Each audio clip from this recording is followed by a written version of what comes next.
Olá, eu sou Hélio Gomes Soares, meu nome artístico é Egos. Eu sou ativista cultural e escritor de cordel.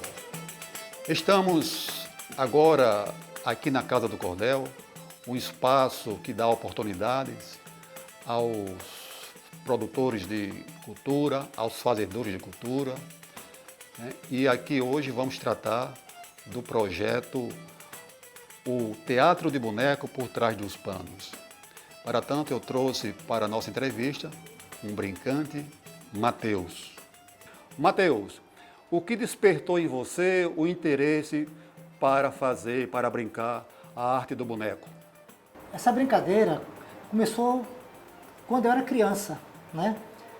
Tinha um senhor no interior chamado Daniel e ele brincava com teatro de bonecos lá. Aí eu sempre estava por lá e passei a admirar, passei a ver aquilo ali. E eu brincava sozinho quando era menino. Eu pegava as bonecas de milho e fazia as minhas bonecas com sabugo. Aí eu fazia os meus bonecos e ficava brincando sozinho, fazendo um diálogo. Aquela história de criança, né? Que criança gosta de criar os seus mensageiros. Então eu criava isso e ficava através do teatro de bonecos. Tempo depois, bem depois, né? Eu conheci quem? Chico Daniel, o filho de Daniel. E eu conheci Chico Daniel aqui na Capitania das Artes, né? E a gente conversando e tudo mais. Aí pronto, aí a partir daí a gente criou esse laço. Eu já trabalhava com o teatro de João Redondo. E aí a gente passou a ter essa proximidade e fazer trabalho juntos. Eu e Chico Daniel fomos contratados para fazer apresentações para a Capitania das Artes. Então, a partir daí, eu desenrolei com o Teatro de João Redondo, né? A minha primeira apresentação foi na Feira do Alecrim. Eu fui me testar para saber se realmente eu tinha o cacuete. Eu trabalhava com teatro de palco, teatro de rua já. E aí, eu fui ver se eu brincava realmente com o Teatro de João Redondo. Confeccionei os bonecos, levei para a Feira do Alecrim. Cheguei na Feira do Alecrim, eu me vesti com um boneco, que é o Mané Rosado, o Coronel Mané Rosado que eu tenho. E dançando com a boneca, né, chamando a atenção do público. E quando tinha um público considerável, eu saí, fui lá para trás da toda, subi com os bonecos e comecei a brincar. Foi a minha primeira brincadeira, rodei o chapéu, ganhei uma... Trocadinho, né? Não, pô, foi muito bom porque foi um dos chapéus que eu rodei, que eu ganhei mais dinheiro, cara. Você falou aí a respeito do nome aí, João Redondo. E eu tenho visto o nome também, Mamulengo, né? Sim. E que diferença é o João Redondo, o Mamulengo? O Mamulengo, ele se direciona mais à capital, a Recife, Pernambuco, e o João Redondo mais para cá, para o Rio Grande do Norte. O Mamulengo tem uma versão que é do Hermílio Borba Filho, que diz que o nome Mamulengo veio de um analogismo, né? Da mão molenga. Ah, tá. Entendendo? Porque o brincante, para brincar, ele tem que ter Mamole. a mão mole, para poder fazer os trejeitos com os bonecos. Então, de mão molenga, fez essa junção das duas palavras e criou o Mamulengo. Mas por que chama-se Capitão João Redondo? Porque o senhor de engenho, ele era um gordinho. Aí fez a mulher dele, fez o coronel. Quando a mulher viu, ela... E passando, viu, aí chegou dentro de casa esbaforida, né? Dizendo, olha, um negro insolente fez uma boneca lá fora que é a minha cara. Aí o marido dela riu, né? Aí ele chegou, tu riu não, porque tem um que é a tua cara também. Aí ele foi ver. Realmente era. Só que o negro inteligente, ele não botou a patente de coronel, que é para não assimilar ao patrão. Para ele não dar o nome do patrão, ele deu o nome de quem? De João, que era um nome comum. Como ele era gordinho, ficou Capitão João Redondo. E quanto tempo você vem brincando? Eu comecei a brincar profissionalmente em 1988. Tenho 32 anos que eu trabalho com Teatro de João Redondo. Você falou assim profissionalmente porque você já tem...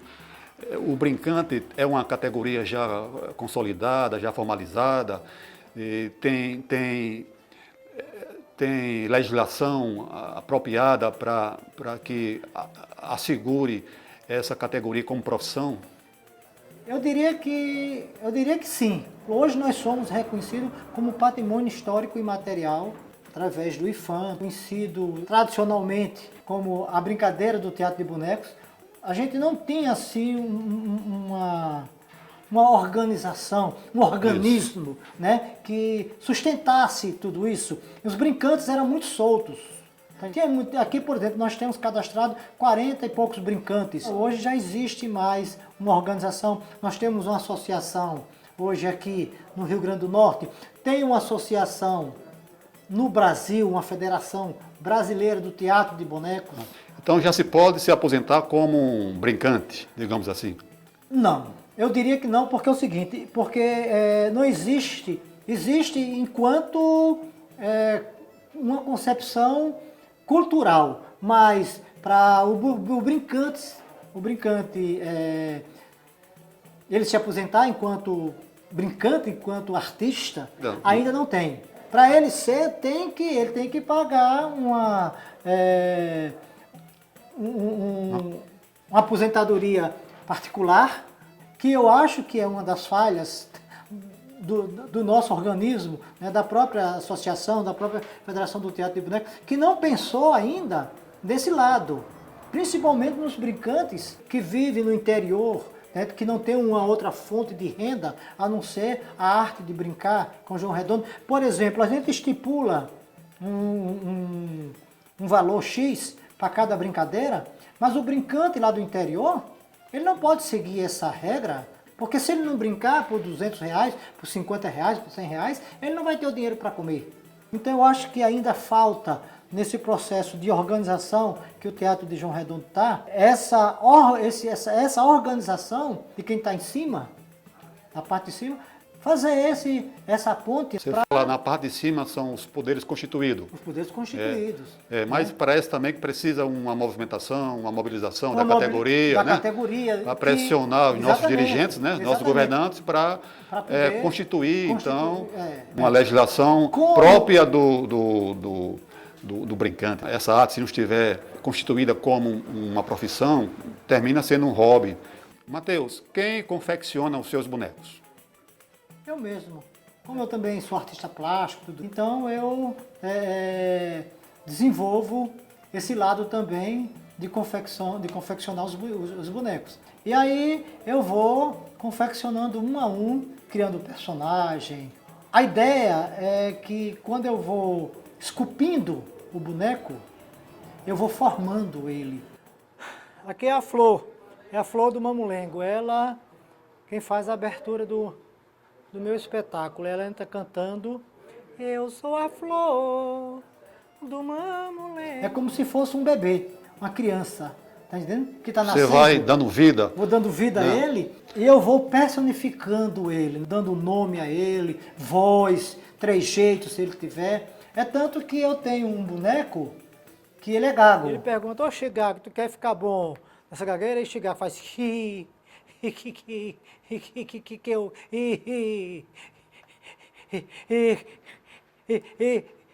quero e ficar né? Chama-se Chico Gago.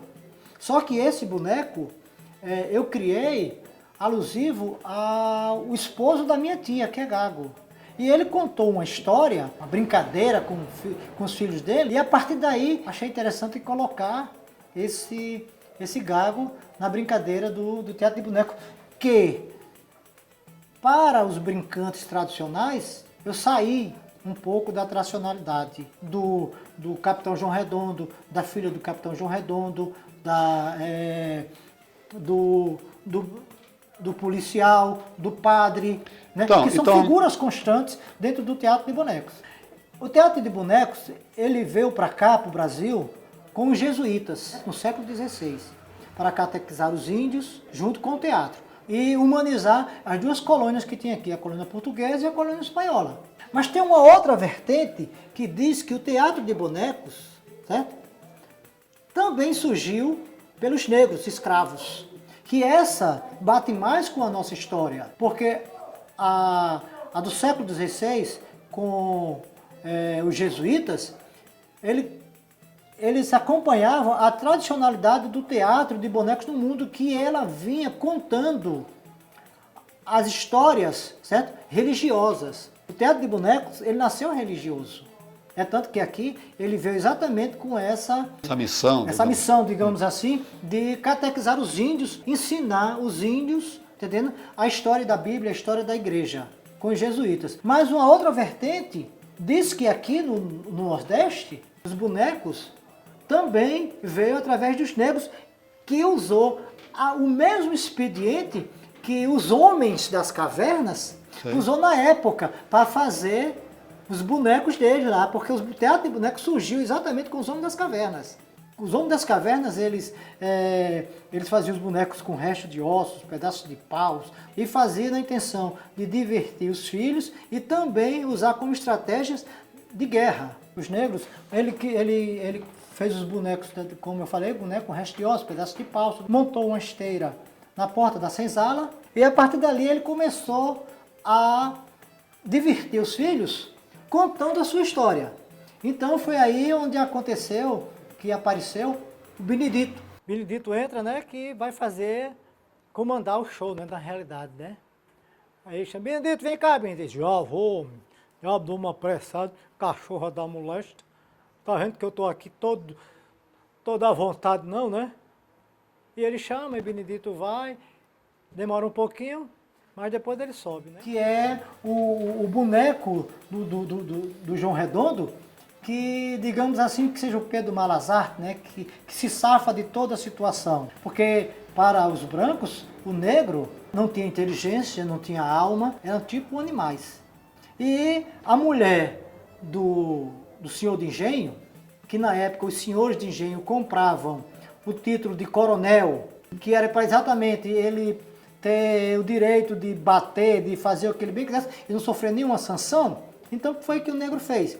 Fez a mulher do coronel, fez o negro, fez o padre. Então ele criou os seus algozes, né, que são os seus opressores, para ele se safar. Aí são os personagens tradicionais. O Benedito é um personagem chave do teatro ele de e o Capitão boneco, João Redondo. Aí ele sobe cantando. Sou boneco, neco do João Redondo, na pisada que eu chego eu vou. Ai, menina, não zanga. Depois, o Capitão João Redondo, ele passou a ser o regente da brincadeira. O Capitão João Redondo, na realidade, nas brincadeiras tradicionais, ele é quem apresenta tudo, ele quem cria, ele quem começa e ele quem acaba a brincadeira. Porque ele é o dono da brincadeira. Se a brincadeira não estiver legal, a plateia não estiver legal, o João Redondo acaba a brincadeira pode estar no início do espetáculo. Ele tem autoridade para isso. Qual é o personagem que não pode faltar em nenhuma apresentação de boneco? O Benedito. O Benedito é a saída para tudo. Como eu trabalho também dentro de uma concepção política, social, então o Benedito, ele vem exatamente impactante com isso. Né? Primeiro eu mostro o erro, para depois mostrar o acerto. Então eu trabalho essa concepção entre basicamente o opressor e o oprimido, e depois eu mostro o resultado da coisa, como ela pode acontecer.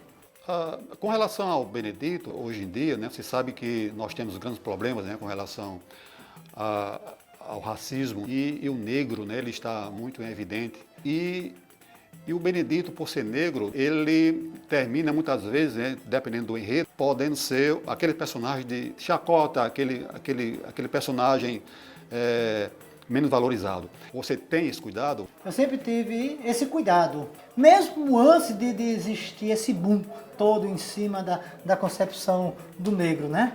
Mas o Benedito, ele já nasceu safo. O próprio negro, quando criou o Benedito, criou o negro no boneco, então ele já teve essa proposta de mostrar que o negro também tem inteligência, o negro também tem as suas considerações, igual um branco, igual qualquer uma outra pessoa. Ora, você tem que fazer assim pra mim porque você sabe quem você é? Ou e você sabe quem eu sou?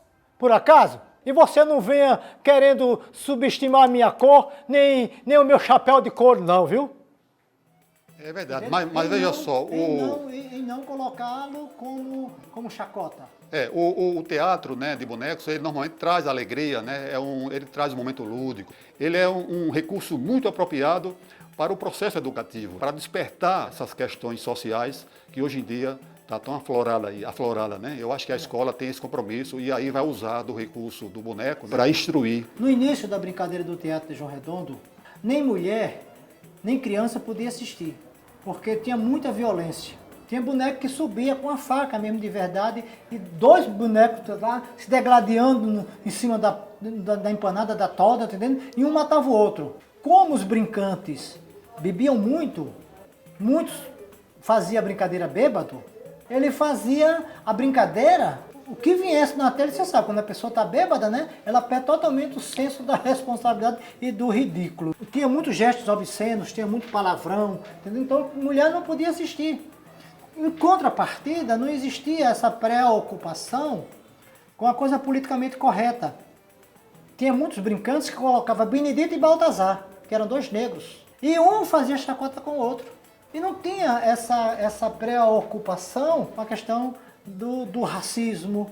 Você sabe que as pessoas vibram muito quando uma pessoa debocha da outra. O público tem uma tendência assim. E o boneco, ele exacerbava nesse estereótipo. Sim, com relação a esse enredo, a história, como você faz? É você que faz as suas próprias histórias? Como é que você faz a história? Como é que cria? Que motivo você criar? Quais são os temas preferidos que você escolhe? O teatro de bonecos tem uma característica de você trabalhar a improvisação. Nós temos um esqueleto. Eu vou dar um exemplo aqui, seu João Viana. João Viana é um brincante do interior que ele tem 90 e poucos anos. Ele faz as improvisações dele, parece que ele leu os Canevátios da Comédia dell'arte. Os brincantes criou os mesmos esqueletos que a Comédia dell'arte chama de canevas, e ali vai enxertando de acordo com a plateia. No que a plateia vai respondendo, ele vai sabendo, ele vai vendo, faz um termômetro, vendo se aquela brincadeira deu certo, se colou, aí ele vai, copia, bota como esqueleto, para a próxima brincadeira, ele já com a outra plateia, ele fazer aquela brincadeira que aconteceu, tá entendendo? E assim ele vai... É uma história interativa, né? Exatamente. E então, os brincantes daqui, ele criou toda essa história, certeza absoluta, e eles nunca ouviram falar na Comédia dell'arte e nos Canevátios. Quando eu vou fazer a minha brincadeira, que já puxa para a plateia, eu entro com a boneca cantando Eu sou a flor do mamulengo. Aí entra o Coronel Manuel Rosado. Ele agarra a boneca, né, e começa a dançar. Aí ela se safa dele, aí diz assim, você me respeita, eu sou uma moça de respeito. Tá pensando que eu sou o quê, hein? Sou uma qualquer, hein?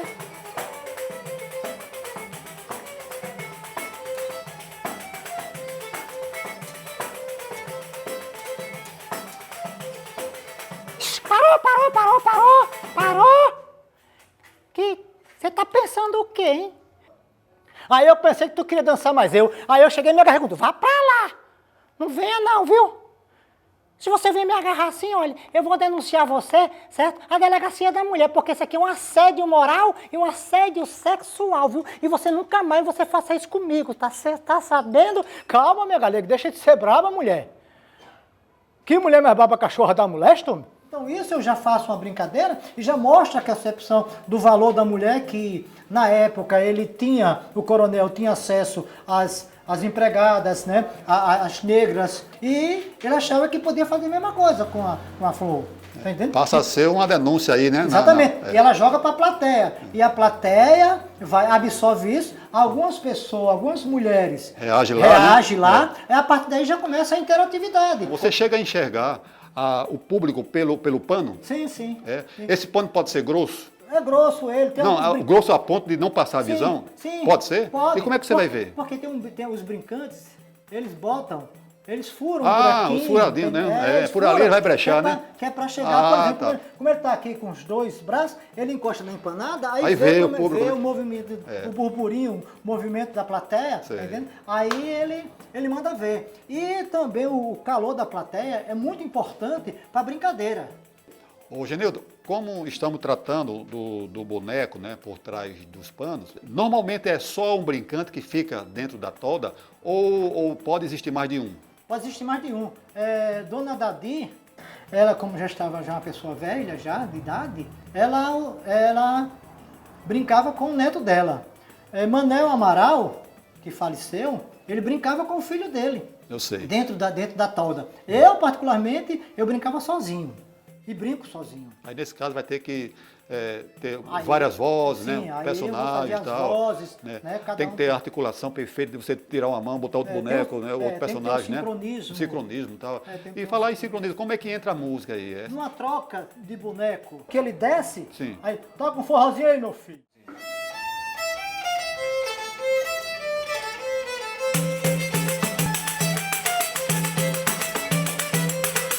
Aonde lá o pessoal já... Aí ele começa a tocar, então o pessoal se volta pra música, enquanto ele vai lá, arruma o boneco. Quais são as dificuldades ou como é que você vê o brincante hoje em dia, né?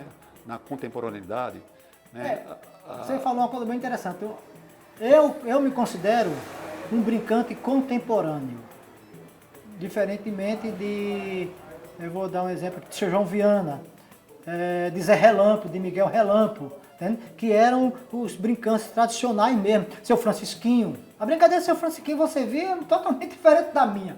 Se você pegar eu brincando, Chicó brincando, o Caçoar de Mamulengo brincando, aí pegar seu Francisquinho, seu João Viana, o próprio Raul do Mamulengo brincando, você vai ver que são 6 brincadeiras totalmente diferentes.